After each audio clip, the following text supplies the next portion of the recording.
distinguished panelists, starting from Mireno Berrettini, Professor of History of International Relations at Catholic University, Guido Molinari, Founding Director of the Allies Museum, Emanuele Sica, Royal Military College of Canada, and Captain Rachel Ellis Jones, Defense Attaché Southern Europe for Australian Embassy. Mireno, you have the floor. So, thank you. Good afternoon, everyone, and thank you for being here.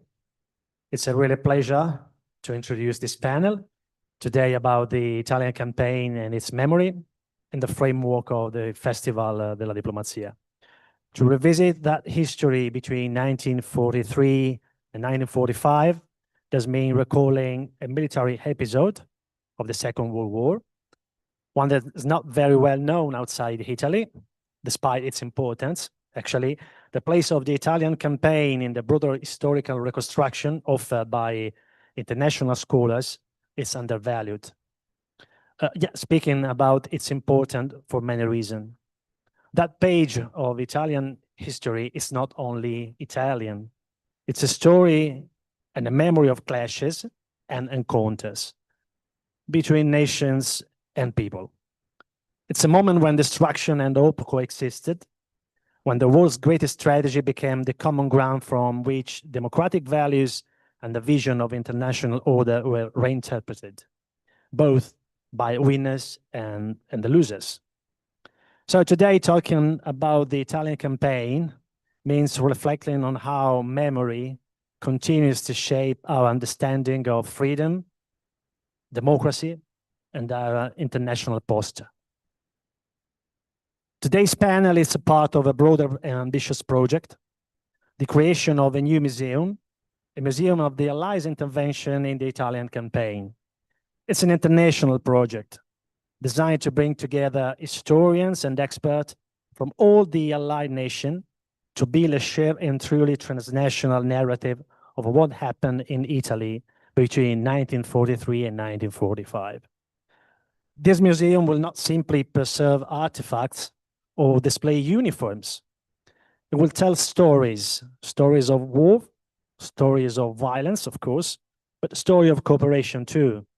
Stories of civilians and soldiers, story of destruction and reconstruction. To support the museum cultural development, we have planned a series of conferences across the 2026, involving 3 universities, 4 cities, different cultural institutions, and political representatives. So a huge project. Today, the memory of the Allies' intervention in the Italian campaign speaks to us at least in 2 ways. First, it reminds us the value of multilateralism. The lesson remains relevant, especially in the crisis of a global order we are experiencing, and while the transatlantic ties appears to be weakening. Second, the legacy of memory. The idea of West is crumbling. It's being contested and challenged, not only by the so-called the rest, but from within. In many countries, we are witnessing the rise of radical nationalism, more broadly, an intense political polarization. Yet the Italian campaign reminds us that our identities, including the national one, are shaped and reshaped thanks to the contribution of the other nations. The foreign allied soldier who fought in Italy belongs to all our democratic conscience. As a historian, I consider these as 2 sides of the same coin, the one I call my personal vocabulary, the diplomacy of memory. Both contributed and are contributing today to the cultural making of the West and the cultural making of the world order. Just a few words before passing the word to my colleagues here. The value of multilateralism. As part of World War II, the Italian campaign helped to create a network of politically, military, and cultural relations that would later nourish the post-war order. The United Nations as international organization, the European Recovery Program, the Marshall Plan, the Atlantic Alliance, NATO, and the European integration process. When we speak of transatlantic alliance, we must remember that its roots lie there, on the beaches of Anzio, the hills of Cassino, among the ruins of Florence. During those months, 1943-45, Italy became the place where Americans, Australians, Brazilians, Canadians, and many other nations, other European, learned to cooperate, first as occupiers and occupied, but slowly as allies. As Italian, we learn alternative model of society that influenced the birth of our nation. While, for instance, US soldiers experienced the otherness. So they want the traditional isolationism, started to look at the war as a whole. This common historical path must be recalled today when the boundaries of democracy and international cooperation are once again under strain. And the legacy of memory. 80 years later, the Italian campaign still lives on the Allied places of memory, scattered across the peninsula, across Italy. The war cemeteries of Nettuno, in Pruneta, Cassino, Bari, Florence, and many other. The monuments, the Veteran Association, and we are working on the new museum. In this space of memory, memory becomes diplomacy. Each time an American, a British, a Canadian, or a Polish representative return to Italy for a commemorative ceremony, they are not just talking on honoring the past, but also our shared values, our common worldviews, and our interests. In conclusion, diplomacy of memory thus became a political language, a sophisticated form of cultural diplomacy. And it's well known by the historians, memory is never neutral. It can unite, but it also can divide. For this reason, the care of memory in an international is an international responsibility. It concerns Italy as much as the nation that fought against the Nazi-fascist order. Today, joining us to discuss the diplomacy of commemoration and the lesson from Italian campaign, there are Professor Emanuele De Sica, Dr. Guido Molinari, and Chapter Rachel Jones. So, Emanuele De Sica is an Italian-Canadian historian specializing in 20th century history with focus of Italy during the Second World War.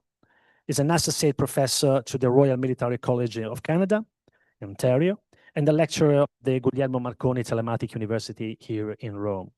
He's the author of many books, many publications. My personal view, the most important one is Mussolini Army in the French Riviera, Italy's occupation in France. Emanuele, Professor Sica, the floor is yours. Thank you.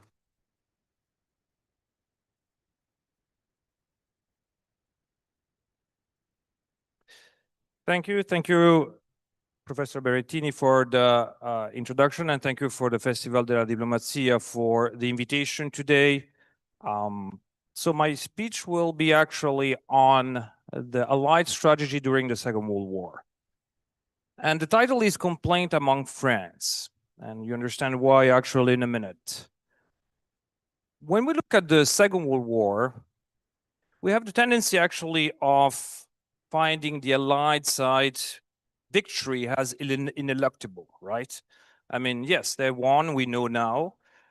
And we find actually that the Anglo-American alliance, we take it for granted, okay? After all, these were two countries, democracies, who share the same language and some of the same culture too, right?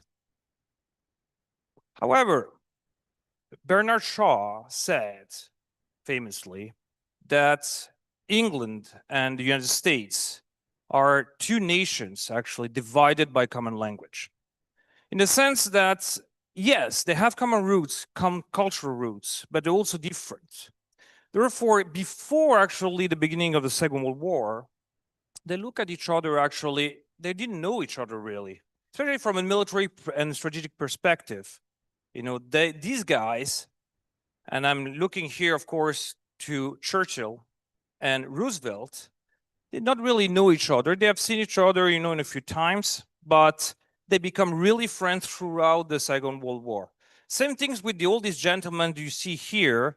These are actually the chief of staff. Chief of staff are extremely important, of course, because these are the main generals who, in some ways, are deciding the strategy, the overall strategy, military strategy during the war, how to defeat the Germany. And in fact, everyone agreed to that. And here I want to give you, a brief, of course, you have Winston Churchill, who is Prime Minister, Ministry of Defense, Franklin Roosevelt, who is the president, and then all the chief of staff. I don't want to mention them all, except perhaps, George Marshall, who is the US Army Chief of Staff, extremely no-sense character, someone who actually quoted that, no original idea comes after 3 p.m. I actually disagree about that.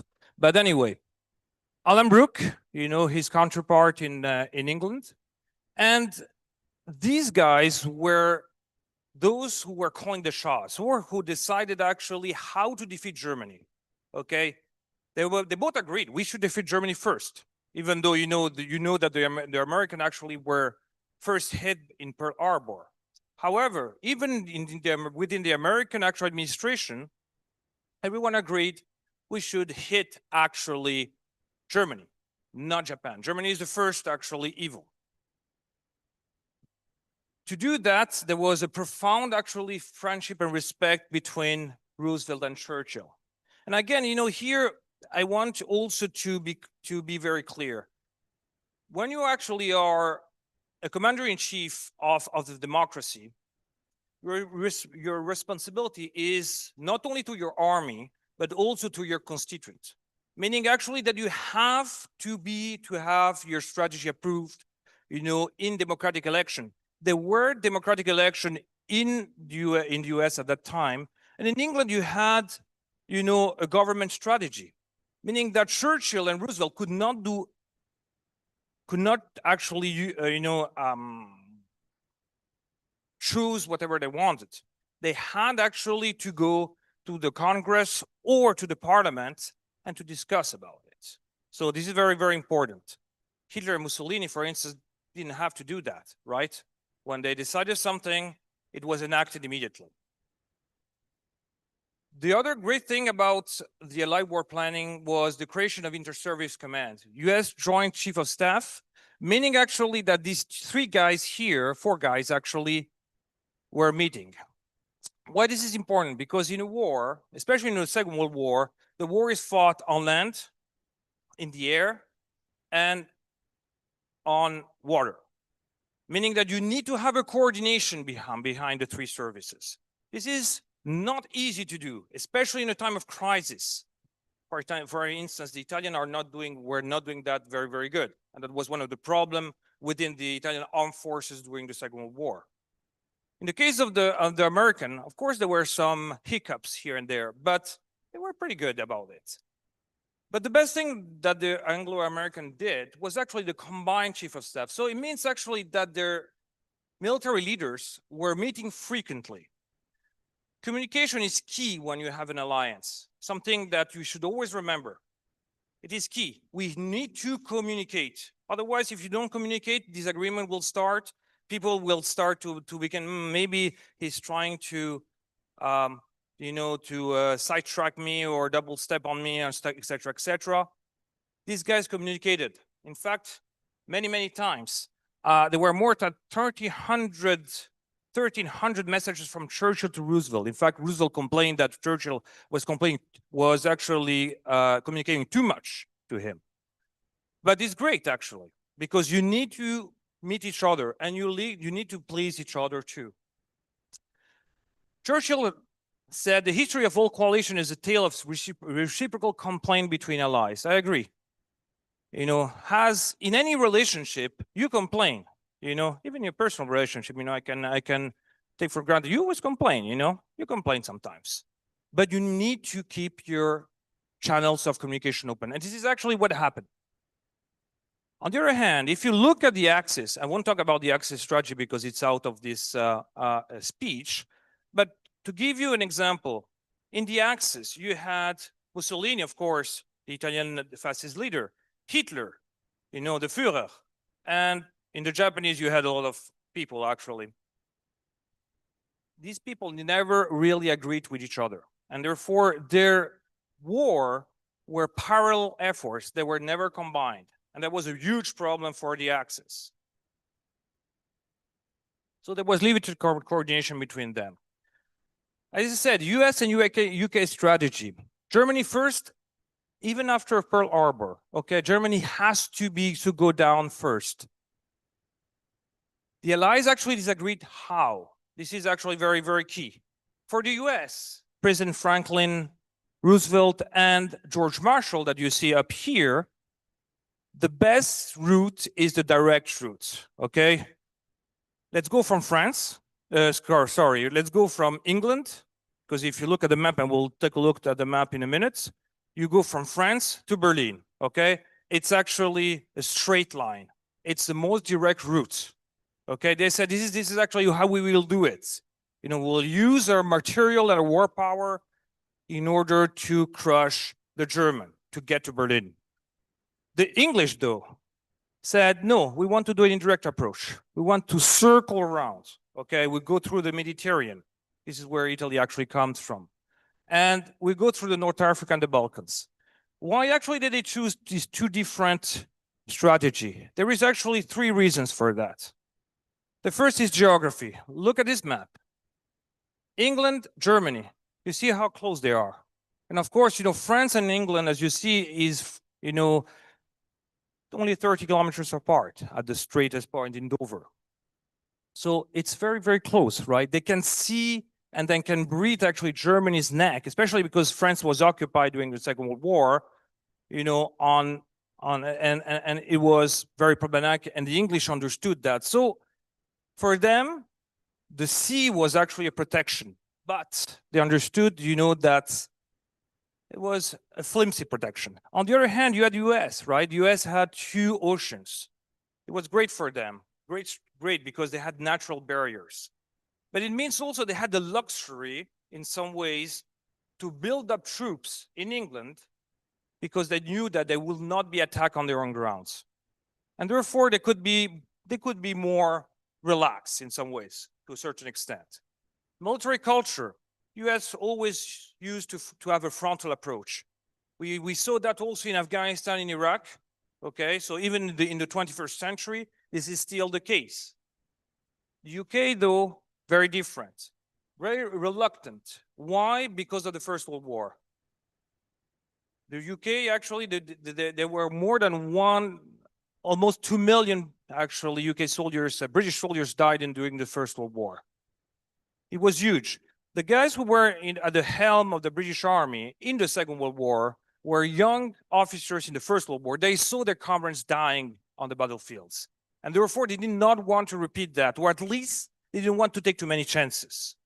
The US joined the First World War only in 1917.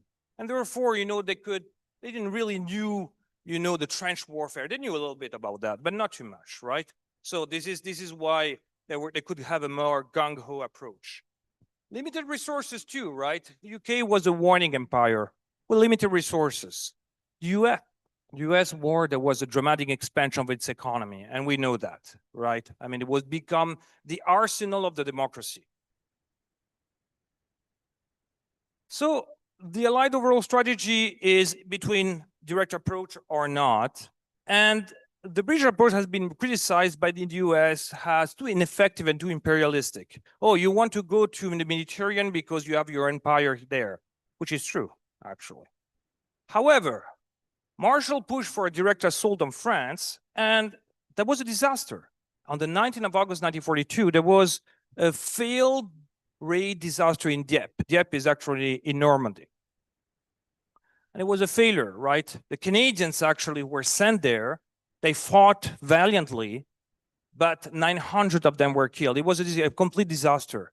It was too early, actually, for an important amphibious operation that will happen on D-Day, right? The landing on Normandy. So they decided instead of going, to do an indirect approach, let's go through North Africa. North Africa, because there were actually colonies, Italian colonies there, and there were German actually and Italian troops. Therefore, little by little, to get to Italy, of course, the Allies come a very indirect approach. So little by little, they conquered North Africa, and then, Sicily with Operation Husky on the 10th of July. Why actually go to Italy? Because it was dubbed the soft underbelly by Churchill, meaning actually that Churchill understood, which was true, that Italy, among the three Axis forces, were the weakest and the one actually who were more in trouble. The Italian, as you know, went to the Russian front and they suffered greatly. And Mussolini's popularity was plummeting in 1943. And therefore, in fact, he was ousted by the king, and you know that too. So they understood that, something should be done about it. And in fact, the invasion of Italy led the king actually to oust Mussolini. Italy was invaded. I don't want to go too much into the operation here. But of course, Italy, when the Allied actually invaded Italy, they thought, well, the German actually will probably go in northern Italy and they will stay there and we'll have an easy time. Whenever I was touring Italy actually with my Canadian actually cadets in the, in the military college, I asked them, what do you think about Italy? What if I tell you Italy, what are the first words that conjure in your minds, right? So first was spaghetti, pizza, okay? The third one was Amalfi, great climate. Which is true, right? I mean, we as Italian, most of us are Italian. We know that, right? However, people don't realize that. We have the Apennines. The Apennines was a boon for the German. They understood that. They understood that these mountains were very good to defend. I just don't want to go too much into there because this is the military historian who is going actually up there. Perfect. I don't want to go too much in there because this is the military historian me talking, but take a look here about the Apennine. You see here, right, in the mountains. And look at here at all the rivers, Sangro, Biterno, Volturno, Liri, all the rivers coming actually from the mountains, okay? How would you actually cross these? These were becoming a problem. If you cross today, today we have bridges, okay? Think about that. The German first thing they did was to demolish all the bridges. They bombed them, okay? They destroyed all the bridges. So the Allied had to wade through these rivers, but they had to do that through mortar fire and through machine gun fire. They died actually in droves doing that. And I can tell you, even some, if you go to the Garigliano, for instance, near Cassino, it's a small river. It's probably not, larger, I would say, than this room, even less, well, probably larger as this room. So it's not very, very large. But picture yourself having a German firing at you in the moment you are trying to wade. That was a big problem. The German knew that, right? So every river, every craggy hill was actually become a booby trap for the Allies. This is why the Allies died actually and died, and this is why this war became a First World War, attritional warfare, a trench warfare in many ways, right? The question the historian has always been asked is, was the Italian campaign worth it? And if, of course, this is very, very important also for a project, the Italian Museum in Italy, because this is a question I've been asked also over and over and over. For the American, of course, many Americans disagree. At that time, Marshall said it was fundamentally unsound prestige strategy from the British that diverted actually a lot of forces, Allied forces, through the main effort, okay? Main effort being actually the D-Day, right? The D-Day, and then going to France, and then going to Berlin, etc., etc. Keegan, who is actually a great military historian, a British one, said, you know, it was a marginal campaign. You got a lot of these, you know, derogatory, I mean, I would say, you know, ways of calling it. Things have changed, however, in the last 20 years, especially since, you know, Douglas Port's book, Path to Victory, which is an excellent book actually in the Italian, on the Mediterranean campaign. And Douglas Porch actually has said, you know, there's three main reasons why the Italian campaign was very, very important for the war. First of all, geographic. The Mediterranean was a linchpin, you know, link between Western and Eastern front. It was opening the Suez Canal. If you think that 30% of the land lease, which was the help that the Americans were giving to the Russian, came actually through the Russian canal, and people did not realize that, it was actually a great thing to actually have to control the Mediterranean. The second was strategic. There was no other option before 1944. It was very, very evident, right? I don't want here to go into the build-up, you know, in England, because I mean, this is, you know, this is a very, very long story. But let's put it this way: the Russians were asking for a second front. Stalin thought, hey, we want you guys, the Western allies, to get a second front. And the Western allies said, okay, we're trying to do something here, right? And Stalin thought for a moment, well, you Western allies want us and the Germans to kill each other on the Eastern Front, and you'll stay put, and then you'll ripe, you know, the victory, the price of victory after a while. This is very easy for you. And Stalin had here, I would say, a kernel of truth in there. It is true. So they had to open, you know, a front. The third is operational. Learning from mistakes. You learn from mistakes. As in life, you also learn from mistakes when you're doing military, when you are in war, especially when you are in an alliance. The English and the American learned through their mistakes in the Italian campaign. Think about Anzio, for instance, big mistake. Okay, operational mistake, not a strategic one. But think also about, you know, how do you want to forge an alliance? You forge an alliance only by collaborating, only by trial and error. This is the way actually to forge an alliance. There's no way you can forge an alliance if you don't really know the person you have in front of you. And the only way to do it is actually to get actions, you know, to get things done. And the last thing actually I want to say is, I was at the National World War II Museum in New Orleans a few months ago, and it was a gentleman who said the Italian campaign was a backwater campaign, right? And I was, as an Italian, moderately offended by it, especially because I have known some of the, and this is the Casino War Cemetery, right, the Commonwealth one. I have known some of the families, actually, of people who died here, and I will hate to tell them that their loved ones have died for a backwater campaign. Thank you very much.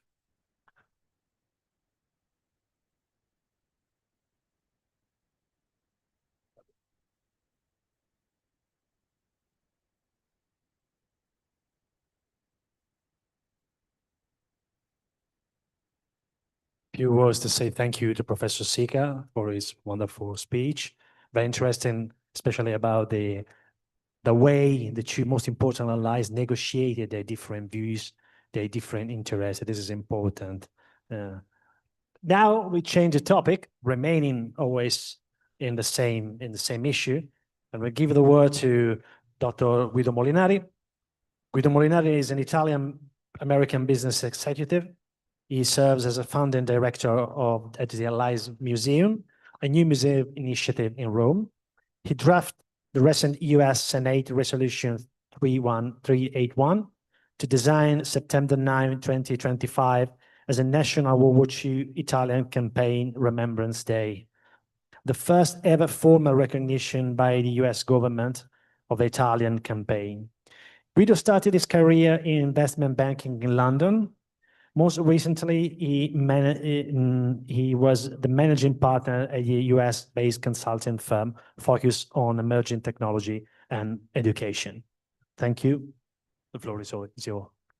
Thank you, Mireno, for the kind introduction. My fellow distinguished panelists, members of the audience. We're living through a time period where multilateralism is under question by many on both sides of the Atlantic. In my role as the founding director at the Allies Museum, World War II Liberation of Italy, which is, as Mireno mentioned, a new museum that is being planned to open in Rome by 2035 in time for the 90th anniversary of the Italian campaign, I experience daily the challenges in trying to get multiple countries to work together in commemorating the most international campaign of the war, yet a forgotten one. In my next few minutes, I'm going to briefly touch upon each of the 14 countries that are involved in the project, with the exception of Australia, whom I will leave to Rachel here, and describe a few of the issues, both historical and diplomatic, that have arisen in our nearly 18 months working with them, both at the embassy level here in Rome and with the ministry in the respective state capitals. To start, what are these countries? The Italian campaign, which lasted, as we heard from Professor Sica, almost 2 years, from July 1943 with the Allies landing in Sicily to May 1945 with the surrender of German army, saw nearly 2 million men and women from a couple of dozen Allied countries from all continents joining together to liberate Italy from Nazi-fascist occupation.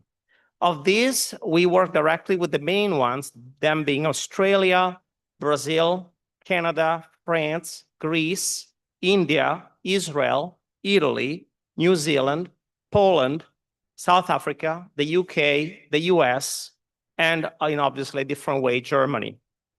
The complexity in the diplomacy of commemoration are substantial, both due to the situational differences at the time of the campaign and historical changes from that time to today. I'm going, for brevity, try to dedicate a minute to each country with the hope not to overwhelm you, but to show the importance of our work as an institution, bringing together these diverse countries' histories. As mentioned, I'm going to skip Australia, given Rachel is here, but I would like to thank you, Rachel, as over 3,000 Australians from the Royal Australian Air Force and Navy join in the fight to liberate our country.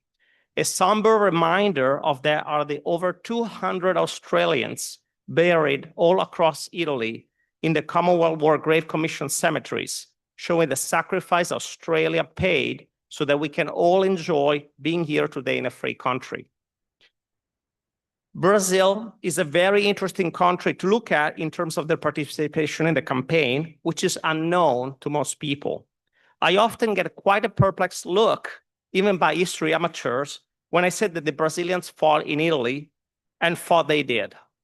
Notwithstanding the tremendous health and infrastructure challenges the country faced at the time, they responded to the call by the Allies and managed to send a full division of 25,000 men to Italy, which arrived in Naples and fought its way into late 1944 and to spring 1945 across the fierce German resistance of the Gothic Line. Among the countries that were in Italy, they are Brazil, today the most active in commemoration, as their campaign in Italy was the last major military involvement abroad they had. While they are active, most of their ceremonies, and this is by no means unique to them, tend to be mostly attended by Brazilians with some Italian participation. They tend to center around their wartime cemetery in Pistoia. Canada is a fascinating story in terms of their huge contribution to World War II. A country that at the time in 1940 had 10 million people sent 1 million to fight, 1 in 10 Canadians, of which almost 100,000 fought here in Italy, of which nearly 6,000 paid the ultimate price. Today, there are a number of privately led initiatives from Canada to commemorate the campaign, but while the country has an office of its veteran affairs in France that is focused on commemoration there for both World War I, we heard about the trenches warfare, and Normandy, little has been done to date here in Italy. The fact that a major Canadian War Museum, the Juno Beach Center, is located in Normandy, while very positive for D-Day commemoration, further leaves the sacrifice in Italy to be forgotten by most. France is perhaps the most controversial Allied country that participated in the campaign. To many, possibly most Italians that have some knowledge of the French Expeditionary Corps in Italy, the first word that comes to mind is marocchinate. For the ones who don't know what that is, the term refers to the several thousand crimes, mostly rapes against Italian women, that some of the French troops, of which the majority was composed by Algerian and Moroccan soldiers, committed against Italian civilians in the aftermath of the Battle of Monte Cassino. While a military trial was held at the time, which condemned a few hundred soldiers, France never apologized for the crime, and this still today presents a challenge in the commemoration of its participation in the campaign, which was otherwise remarkable. While France was under Axis occupation at the time, the French Expeditionary Corps fielded over 100,000 men in Italy for close to a year and suffered the third largest casualty after the US and the UK. Germany is, for obvious reason, a case of its own. They were, together with the Italian fascist state led by Mussolini from Salò, the occupying force in Italy and the opposing side in a conflict against the Allies' advance. Germany has done a lot of work in reconciliation, including financing a number of museums and initiatives across Italy that directly address the major war crimes German troops committed against Italians under their occupation. Close to 25,000 Italians were murdered in thousands of episodes of violence against civilians by German soldiers. Some of the names of the location of these crimes are likely known by most: the Fosse Ardeatine here in Rome, Marzabotto, Sant'Anna di Stazzema. The challenge is to involve the Germans in the commemorative aspect beside the crimes. They were a fierce opposing force who deployed nearly 2 million men, of which 150,000 were killed during the campaign, which further goes to show the monstrous size of the challenge for Allied armies as they track north across the Italian peninsula. Greece, similarly to France, was another Axis-occupied country with the government in exile at the time of the campaign. Notwithstanding the serious challenges they endured, the Greek government managed to send a brigade of over 3,000 men into Italy. The brigade fought in the breakthrough of the Gothic line on the Adriatic Sea side in the Battle of Rimini, here depicted. The brigade later on participated in the Greek Civil War and became a symbol in Greece of royalist and anti-communism.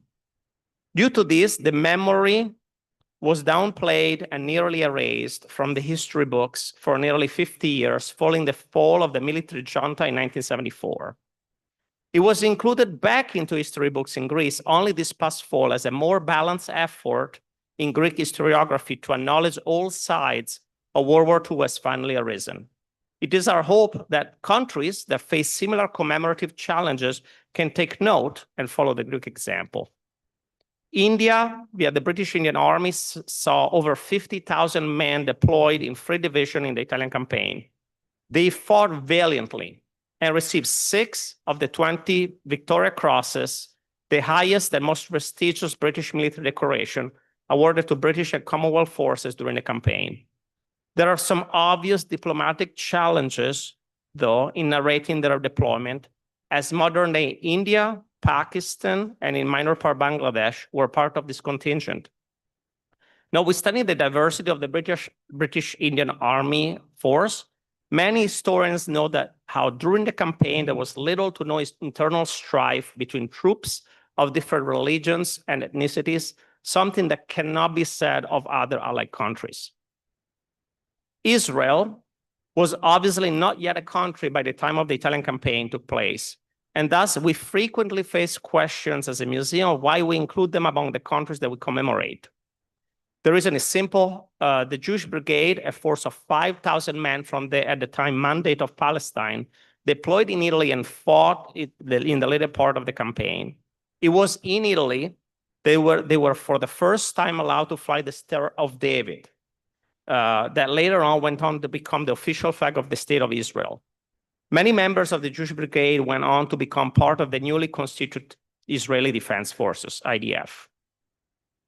Italy is another country that we often receive questions about as we include them among the allies in the campaign. It is true that most Italian troops were captured by German forces following the armistice of the 8th of September 1943 between Italy and the Allies.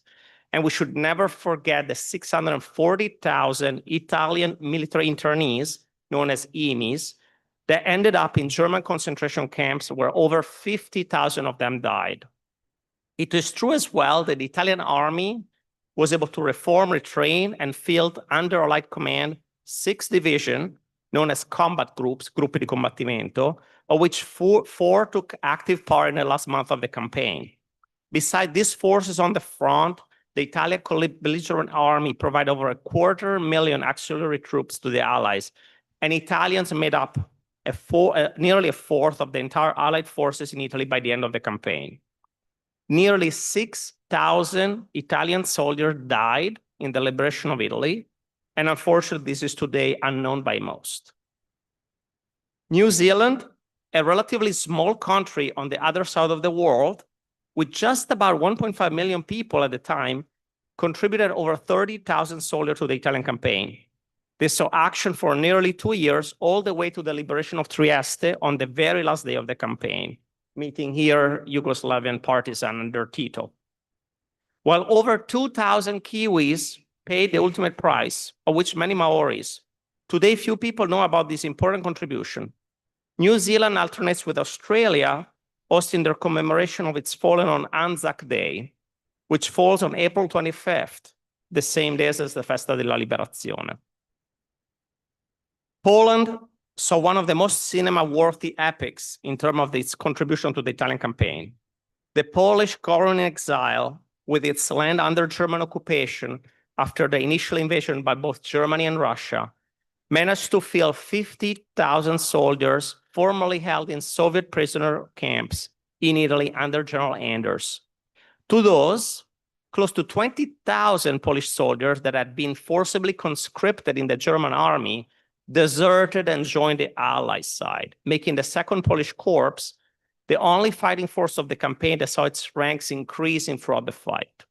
Unfortunately for them, they would not be able, unlike all other countries, to return to their homeland at the end of the campaign, as Poland was by then Soviet occupied.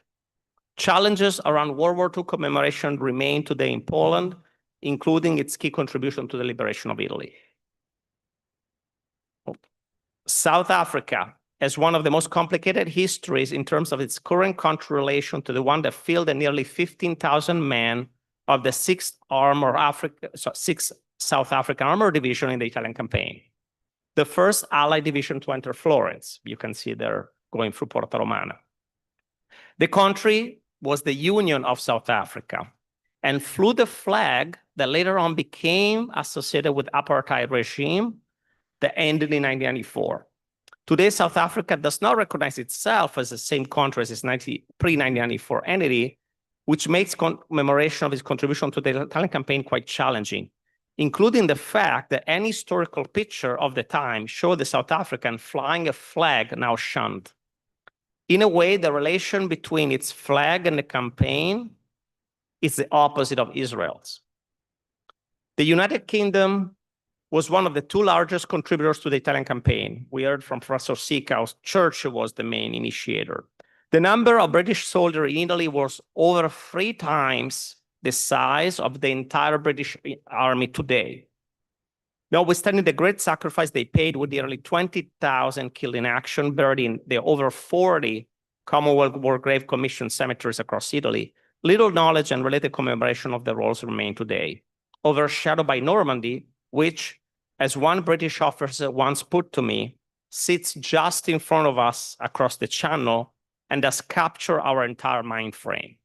Overall, war commemoration in Britain has faced challenges due to its falling under the Culture Ministry rather than the Defense one, and the British Ministry of Defense being one of the few among its peers in other countries not to have a main historical office. Last but not least, the United States. It was the largest contributor to the campaign. In the recent resolution that Professor Berrettini mentioned, 432, passed unanimously by the United States Senate, the US federal government formally recognized the too often forgotten Italian campaign. designating September 9th as National World War II Italian Campaign Remembrance Day, and recognizing the sacrifices made by American and Allied soldiers who liberated Italy from German occupation during World War II. I was one of the main writers of the resolution, and it wasn't without challenges, notwithstanding that nearly 1 million Americans served in Italy and over 33,000 died, mostly just barely 20 years old in age.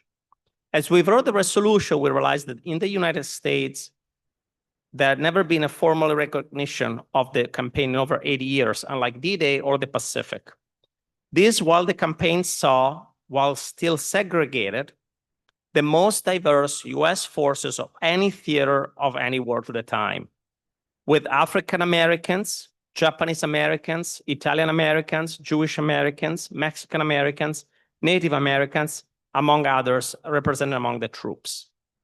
One note to conclude that I always highlight is that the Nisei, the Japanese American 442nd Regimental Combat Team, while their families were being held in prison in internment camps in the US, came to Italy and fought so bravely that they went on to become the most decorated unit in US military history. Thank you.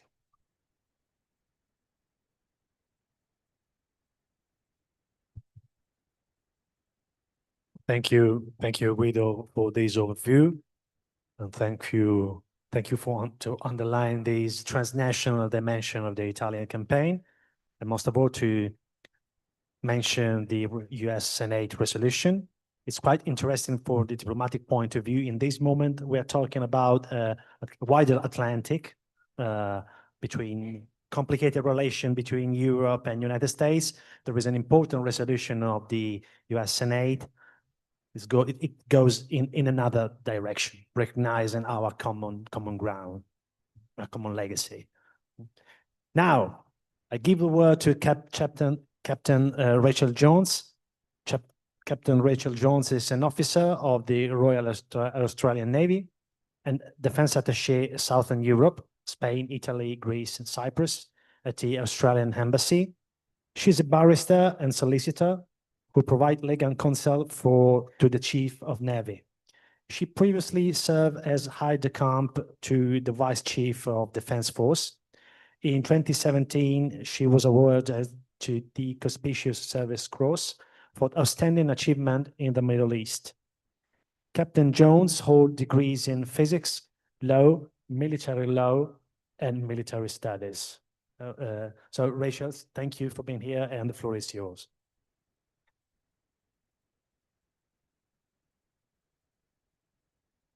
Good afternoon all, and thank you very much for the opportunity to speak today. For my part, my remarks today will be predominantly my personal reflections on commemoration, mostly what I've gleaned over the last 2 years in my role as Defence Attaché. In the Australian context, Defence Attachés are not specialised officers who have spent a lifetime in defence diplomacy, but general officers who can come from any profession within the military who bring to bear that experience and that learning to the role that we do as defence diplomats. And a significant part of that role is participating in shared commemorative events across the globe.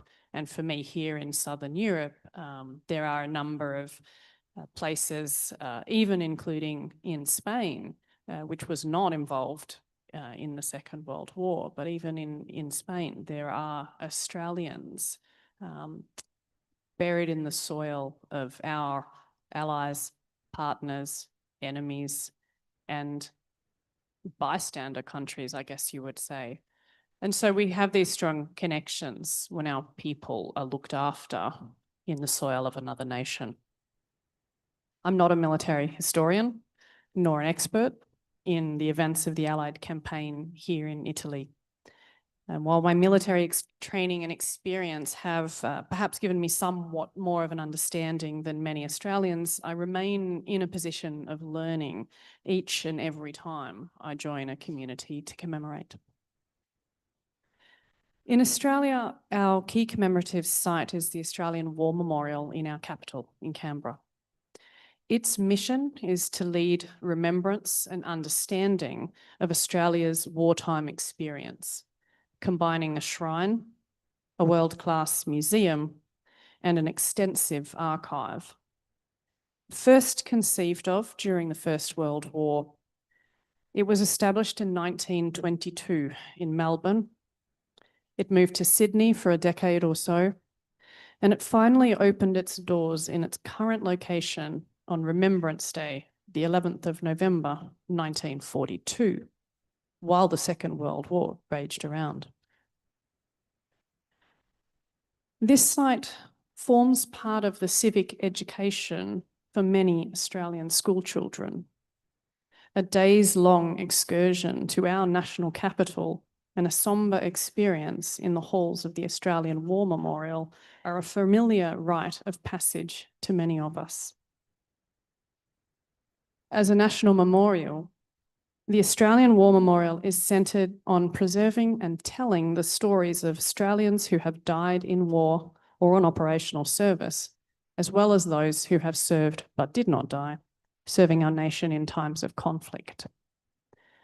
In its extensive archives, where records of Australians in conflict continue to be collected, it holds an unknown number of stories available to researchers as they seek to extract meaning from the horrors of war. I remember listening to a file that was held in the Australian War Memorial, an oral archive, an oral history that was taken by someone who was a pilot during the campaign here in Italy. And he recounted in that hours-long interview a moment when he looked down upon the Abbey at Monte Cassino and he hit the button that released a bomb onto that site. A really powerful telling of a tragic moment in the Italian campaign and the choices that service people do and don't make every time they make these fundamental decisions of death and destruction. The Australian War Memorial presents a powerful introduction to those who go there of Australia's role in shaping the world order that we see today through our involvement in conflicts ranging from 1901 through to our involvement in Ukraine today. It is a focal point for our national commemorations on Anzac Day, where across Australia, millions gather at dawn to honour the sacrifices of those who have gone before us. But the Australian experience of war can be quite different from those of other countries and communities. With exceptions, such as the bombing of Darwin and the midget submarine attack in Sydney Harbour in the Second World War, war has not really come to our homeland. We've not experienced a civil war, nor a whole-scale invasion by another country. Rather, our service members have travelled far from home to join others in defending the type of world that we want to live in. However, for many Australians, our role in the Italian campaign is simply unknown. As the Pacific Theatre opened up in the second part of the Second World War and conflict moved closer to Australia's shores, our focus naturally shifted away from Europe. The war in Pacific was a direct and close threat, and I'm sure you can understand in the narrative of a country why those direct and close threats rise in prominence compared to those threats that are perceived to be further away. But it was always understood by our leaders that what happens here affects the world. That was true then, and it remains true today. So at this stage of the war, most of our military assets and personnel were redeployed, and our presence in the European theatre was significantly reduced. Our support to the campaign here in Italy was by air and sea. We did not have troop formations on the ground. Again, it is true to say that when people fight people on the ground, it rises in prominence in our consciousness. We can see it and touch it. War at sea, war from above is remote.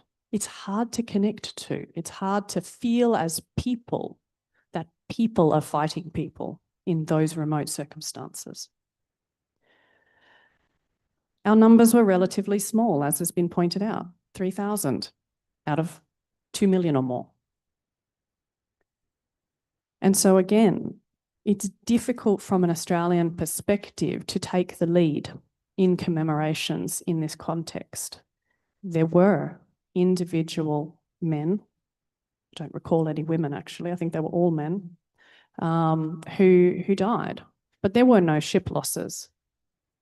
Our ships supported convoys in the Mediterranean, including convoys that were supporting landings in the Italian campaign, but none were lost.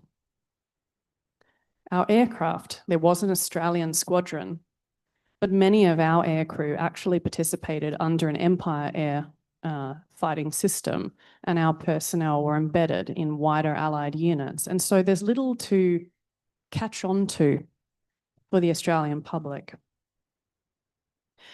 And so with this context, with an Australian contribution that was less visible, with relatively fewer Australians who experienced this campaign firsthand compared to other Second World campaigns, the fact is it is a less highlighted event in our national consciousness and in our Australian War Memorial.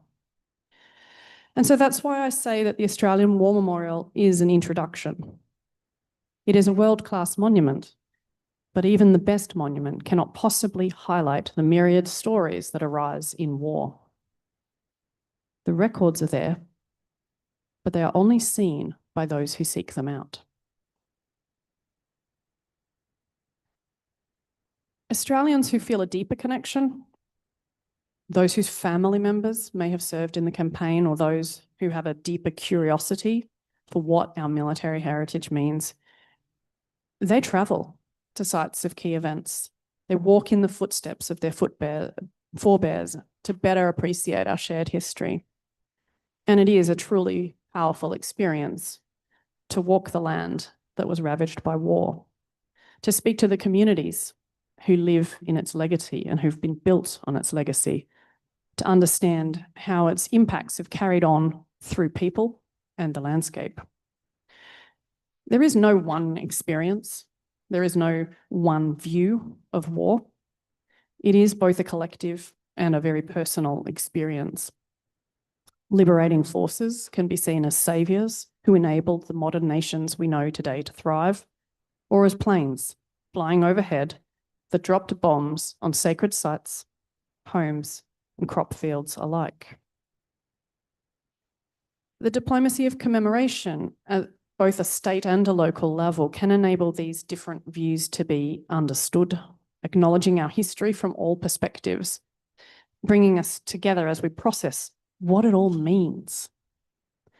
It has such an important role in reconciliation, in moving forwards with acknowledgement and common understanding of our past. It provides the space for the coming together of government representatives, local communities, families and descendants, and citizens of participating nations seeking to more deeply engage with their history. In my view, this is a powerful form of commemoration, one that brings together both leadership and communities of all groups who participated. Through these shared commemorations, we get a deeper sense of how we are connected. We know that no one group acted in isolation. This point is particularly critical to hold in the front of our minds as we navigate the geopolitical environment we find ourselves in today. We cannot and never have gone it alone successfully. For those who are informed, the Italian campaign is a significant example of unity and togetherness between countries that essentially defeated totalitarian dictatorship and laid the foundations for the organizations such as the United Nations, the North Atlantic Treaty Organization, and the European Union. At significant cost to ordinary Australians and to the Italian fighters and allies united in their efforts, this country was the site of a campaign that has shaped our world order today, and it should not be forgotten. What we consciously commemorate plays a significant part in what we remember. Shared commemorative events and establishing shared monuments and museums provides an opportunity to raise the level of consciousness of our shared history. In an area steeped in wartime history, the opportunities to commemorate our shared experiences and nation-shaping events are myriad. In Italy, I've been privileged to participate in events coordinated by allies, by local communities, and even by Australians. I've attended commemorations in Rome, Sicily, Salerno, Monte Cassino, Rimini, and Bardi. And I've been invited to other commemorations that I was unable to attend. The interest in commemoration is strong. But with many events comes fragmentation. Each event seems to me to be commemorated in isolation, as individual events focus on the near context, the remembrance of the individual forces who fought and the communities who were impacted. There is limited recognition or emphasis on the wider context of the campaign to liberate Italy and its significance. So what is there to bind these commemorations together, to form that common understanding between communities, to see these events as part of a powerful whole that still has relevance today? I think it is this question that can be answered through the establishment of a central monument that has a mission to lead remembrance and understanding, diligently preserving records and artifacts, extracting meaning and presenting a coherent and shared narrative, and making that understanding publicly available for generations to come. Like the Australian War Memorial, the Allies Museum will not be able to highlight every individual story, but it can preserve them. It can knit them together into a meaningful whole and provide a focal point for shared understanding and recognition of the significant legacy of the campaign here in Italy. Thank you.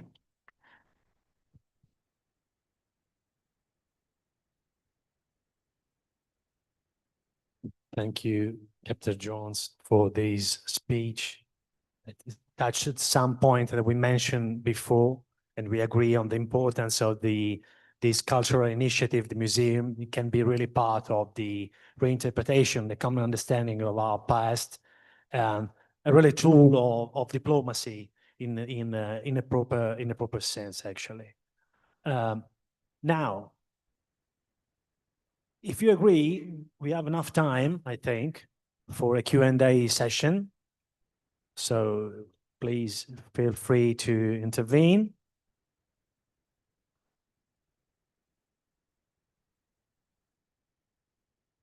Okay. So I'm Alicia, I'm an Italian student. So I'm quite accustomed to hear about the Second World War and the Italian campaign, even though I didn't know about how many other countries participated other than the US and UK. So it was really different to hear that, really informing. I actually have a question from Professor Siga. I wanted to ask, since you said that communication was key among allies countries, I wanted to ask if something could have been done after the truce that was signed on October 8th, November 42, 43 among the Italian and the Allied countries, because I know that after the truce was signed, many Italians military were living with Germans. So once the truce was signed, actually they were living with their newfound enemy that they had been friends with, allies with, until the next day. So was a communication problem? Was a strategic thing? Could something have been done better to preserve all the Italians military that were sleeping with the enemy and they didn't even know that. Okay, thank you.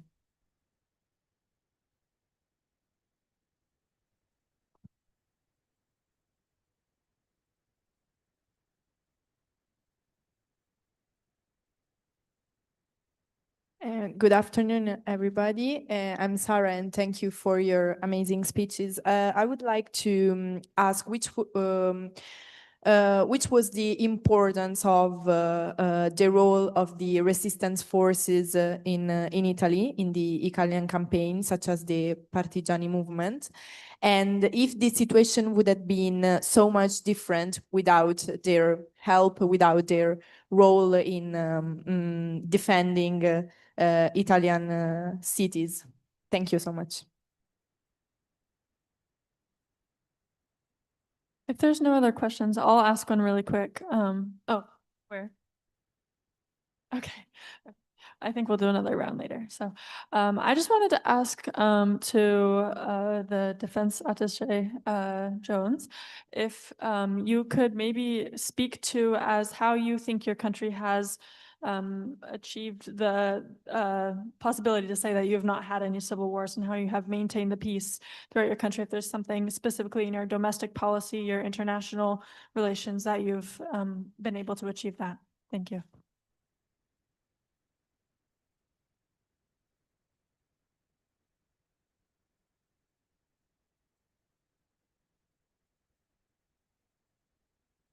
Okay, I'll start. So first of all, thank you for your questions. So about the armistice, right? The armistice with the Allies, between the Allies and Italy. Everyone agrees the whole thing was botched. Okay, has been botched in the sense that you know, the Italian units. I mean the it's kind of $1 million question. Okay, let's put it this way. That was the right decision to do. You know, I mean, in fact, Italy was losing the war badly. The people were suffering, right? I mean, there was hunger in Italy. I mean, even my family was, you know, bombed out of Florence, so had to survive, eked out actually in the countryside. So many of Italians actually were suffering that moment. We should remember that. It was the right decision, but badly made. Why?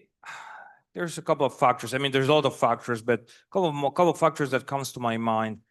First of all, it is not easy to switch sides during a war. For a number of reasons. First of all, because your former enemies, so the Allies, are very suspicious of you. And that's normal, right? I mean, after all, you're switching sides, you're turncloaks. Could we really trust you? Are you bringing something to the table? Because it's also that, right? I mean, are you actually worthwhile of our effort to have you join our own effort?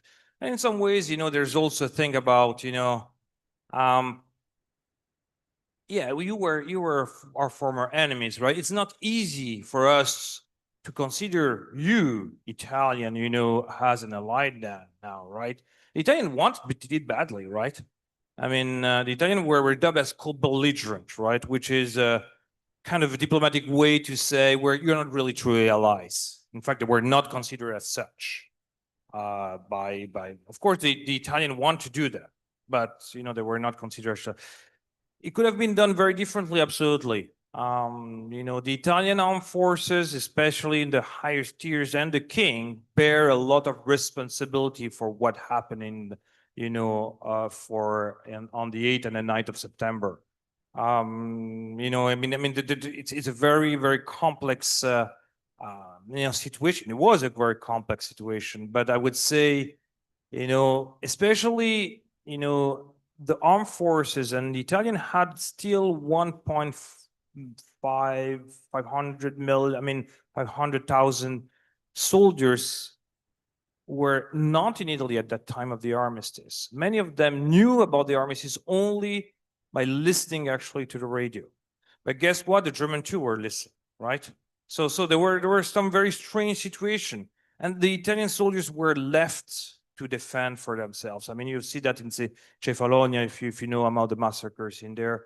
So it is very extremely shameful, you know, that the king and the brass of the armed forces actually fled to Brindisi. It was a good decision. Again, they did not leave any directive about it, and that was a big problem. So yeah, that's my answer. Thank you very much for the question.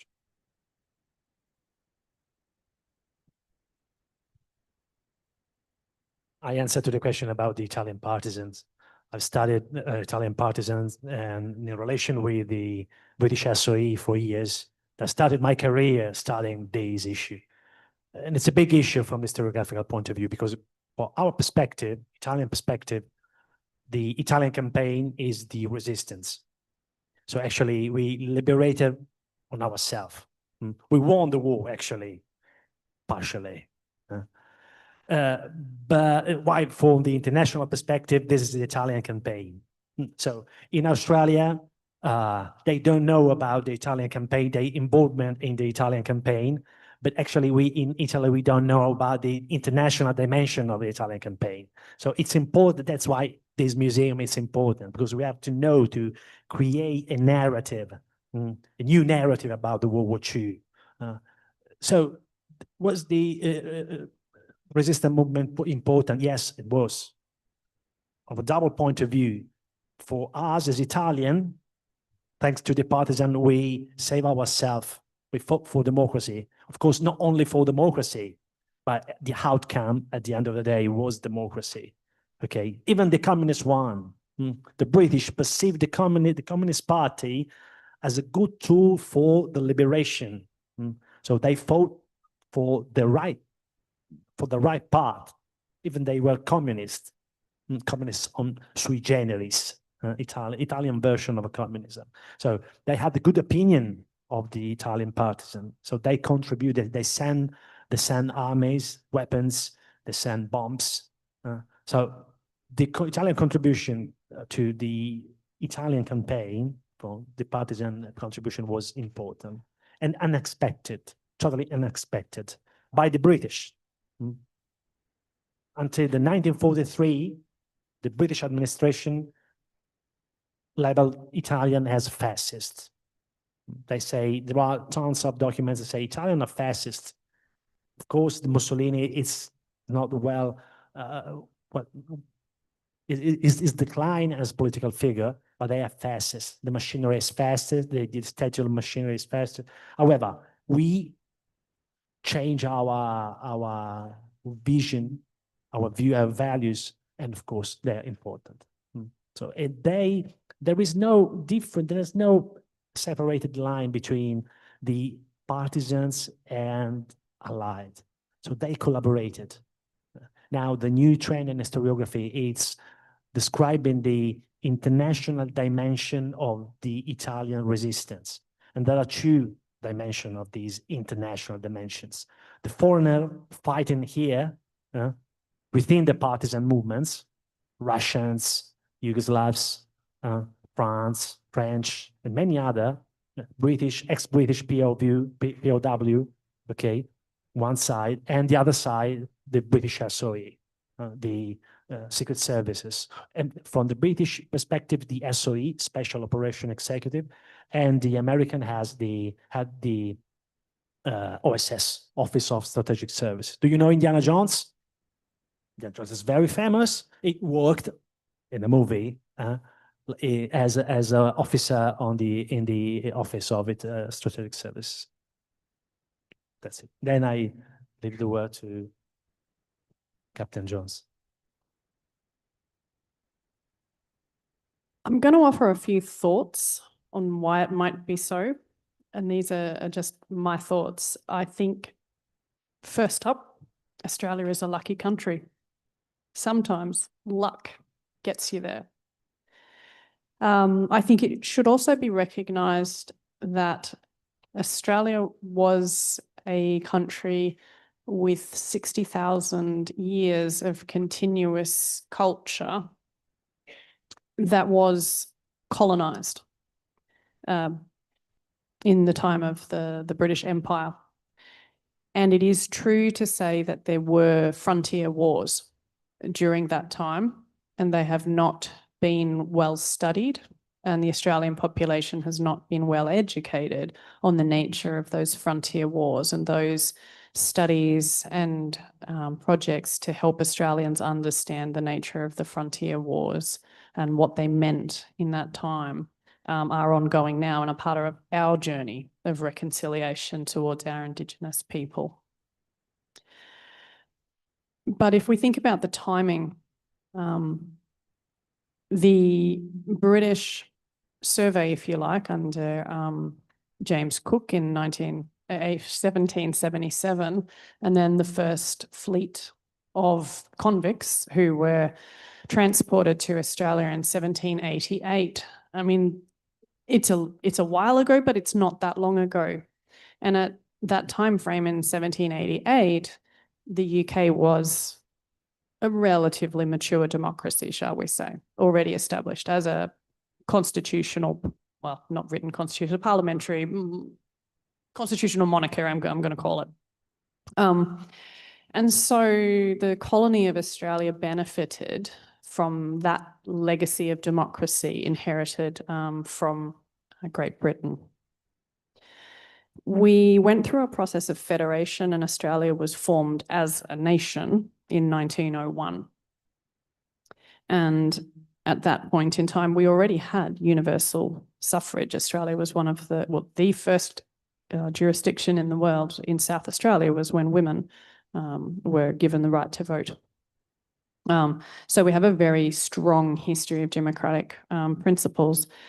And within 20 years of federation, we changed our laws and had a system of compulsory voting. And the way that you campaign in a democracy and the way that you think in a democracy is influenced by your obligation, your civic obligation to vote. And in Australia, you don't get a choice. It is your civic duty to vote. And there's really no controversy about that in Australia. So I think some of these things come together to stabilise the democracy in Australia, to stabilise the political system. And when you have a legacy that you've built upon and some relatively good policies that establish independence in your democracy that allows you to have free and fair elections, and that's never been challenged, you don't see a lot of the triggers that would lead to internal strife. And when it comes to why we haven't been invaded, it's really hard. Australia is really, really far away. And again, if you think back over history and the development of technology, I mean, now all bets are off. Australia's position is that we have no strategic warning time anymore. Technologies have developed that put Australia in range of long-range weaponry and of offensive capabilities in the cyber realm, for example, that really do break down all those barriers of distance. But if you're thinking back over the last 150 years and how challenging it would be to mount an invasion of a country with the geography of Australia, I think the geography in itself and the isolation in itself is the best defence that Australia could have from that perspective.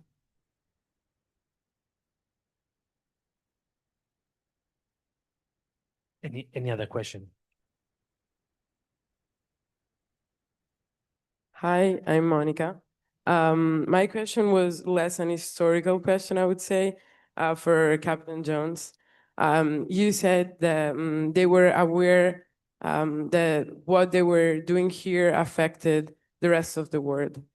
So it was more like a reflection on how this sentence apply nowadays.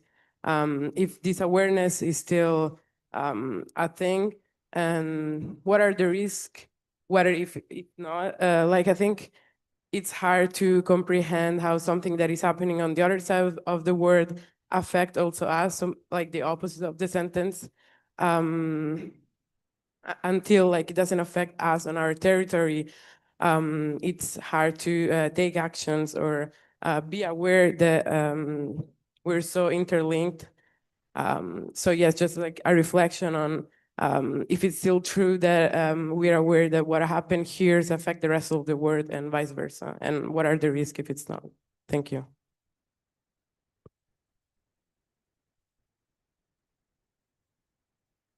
Hi, thank you very much for your speech. I had a question for Mr. Sika.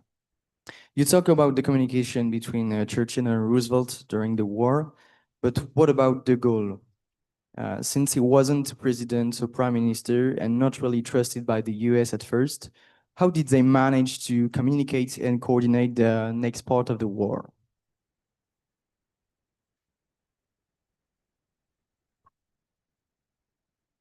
Do we have one more question? No.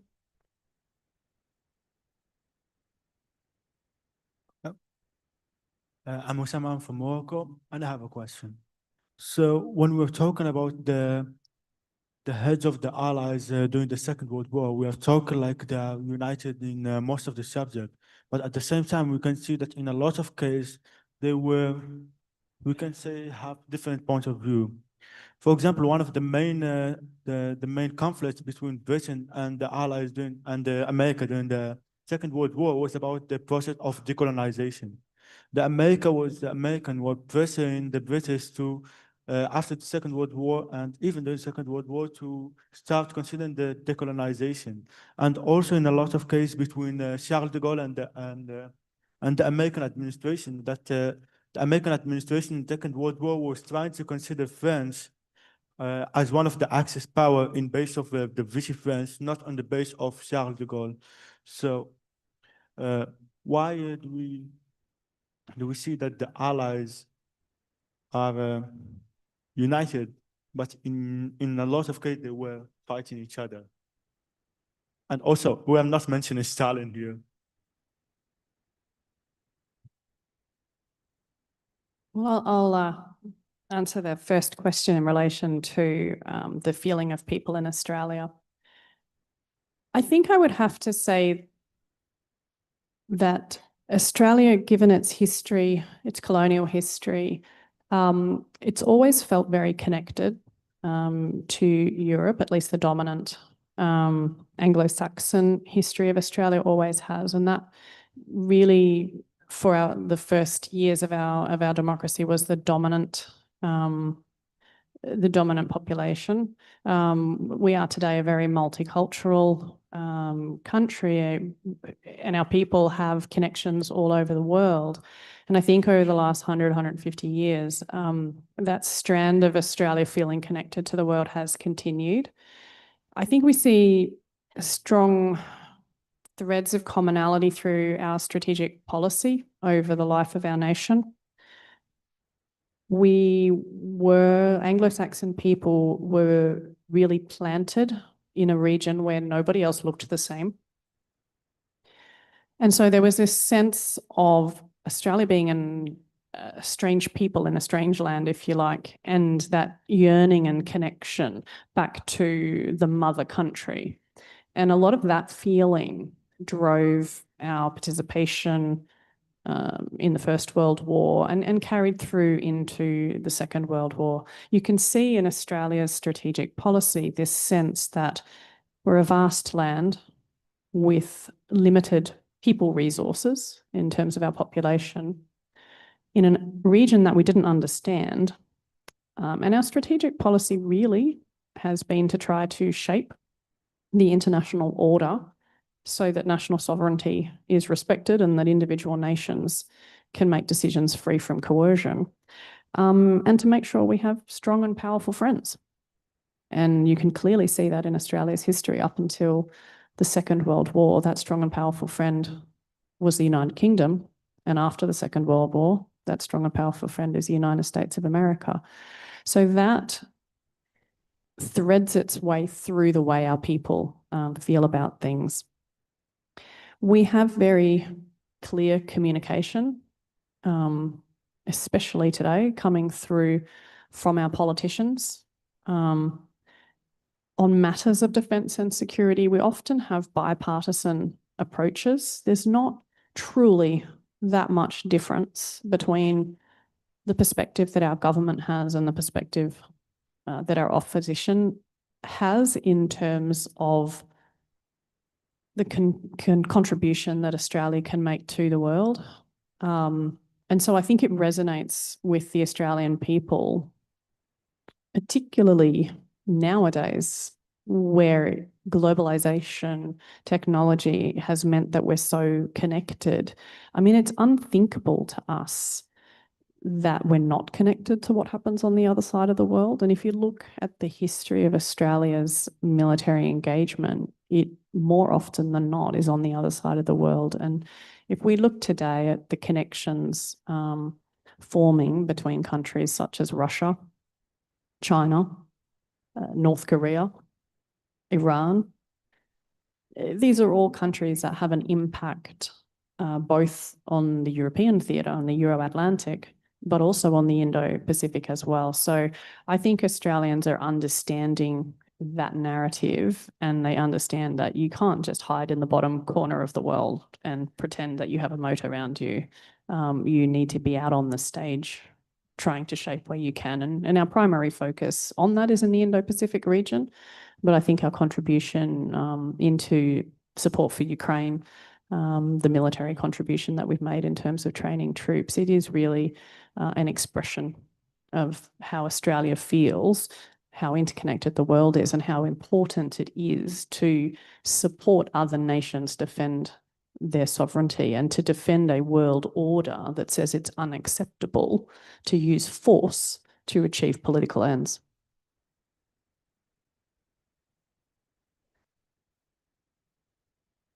The question about de Gaulle. Well, let's put it this way. De Gaulle has been a very influential figure in the Second World War, and in fact, we tend to forget it from time to time. It's true, right? I mean, the relationship between de Gaulle and Churchill was itself a relationship of respect.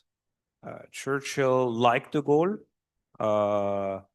which is something very peculiar, right? Because de Gaulle, I mean, you will remember, was a very hardy figure in some ways, a little bit arrogant, right?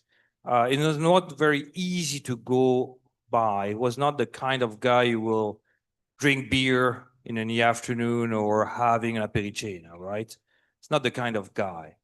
But he was extremely influential, and he was, has to be honest, he was extremely, from the start, he was against the Nazi, right? I mean, even before the beginning of the Vichy regime, I mean, he was someone who believed in the cause of a free France, la France libre, from the beginning. So we have to give him credit for that. The problem with de Gaulle is that Roosevelt did not like him at all. The Americans did not like him at all. They thought he was a maverick. They thought he was the French version of the caudillo, Francisco Franco. They thought he was a very authoritarian, military, and therefore, in American culture, this kind of military was very frowned upon. So there is a strong disagreement. In fact, Roosevelt tried to root him out, and to get General Giraud, which is another general who is more controversial on de Gaulle because he was a Vichy guy also at the beginning, and they consider him safer than de Gaulle. Eventually, as we know, de Gaulle won the day, but it was not without actually, any controversies. In fact, you know that before D-Day, actually, the invasion of Normandy, the American and the Anglo-American actually asked de Gaulle to do a speech, right? And and they give him the text, of the speech. This is a bad idea from the beginning, right? I mean, you don't give de Gaulle something to be a merely figurehead to broadcaster. I mean, de Gaulle said, absolutely no, I'm refusing to do that. First of all, because you know, he didn't want to read someone else's actually opinion. But the second thing actually, and he was right about that, is that the speech also, you know, enshrined the principle that in France, the Allied authority will be supreme, not the French one. And de Gaulle said, no, we are going with you guys. And because we're representing the true French government, we are the France Libre, we are the one actually who will be there to govern ourselves. And in fact, he had his way after, right? So, and he didn't want to read the text, right? He said, absolutely no, I'm not reading that. But that was a few hours before actually D-Day, right? So think about that. I mean, you have this guy who is going in a corner, pouting, saying, "Oh, no, I'm not participating in that. I mean, forget about that." And they're actually invading in a few hours, right? To the point that Churchill said, "I was tempted to actually to get this guy in chain and to bring him back to Algiers," right? I mean, it was the French colony, because he didn't want him to speak. In the end, actually, he did speak. But he spoke actually his own message, right? I mean, so he won the day. But as I said, not a very complicated figure, definitely, right? I mean, but a very, very important one. I mean, I have great esteem actually of de Gaulle. So thank you for your question. I just answered to the question about the decolonization. You're right. There were frictions, different views from the British perspective and the American one, and especially the decolonization was a huge question. But they were good enough to manage this difference, because they were fighting a greater war, a stronger enemy, a greater danger for the humankind, we can say. So they put apart the question of decolonization, and they decided to face these later. Of course, beneath their relation, underneath the exchange of letters, there was the huge problem. But just, we're going to talk about these later. The United Nations, as an organization, well, in theory, the new structure that managed the world after the decolonization. But the main point, the lesson from the Grand Alliance is the way to manage the differences, the way to manage the differences, this peculiar style. I think this is important, as Professor Sica explained very well. Different views, but the same aim, the same goal. Do you have any other question? Because I have one for you, actually. We exchange the role if I can. Can I? May I? Yes. So, how many Romans are here? Romans, I mean Italian, came from Rome. Don't be shy. Have you ever been to Nettuno, to the war cemetery? How many? Well, I'm satisfied. And what about the Rome war cemetery, the British one, the Commonwealth one? It's interesting. It's interesting. The French one. Sorry, I'm focused on the Anglo-Saxon world. It's a bias. So it's interesting. I suggest you to go visit these places of memory. If you are interested, contact us. We can organize a visit or a trip. I think it's a good opportunity to learn something, a different perspective. So, nothing more.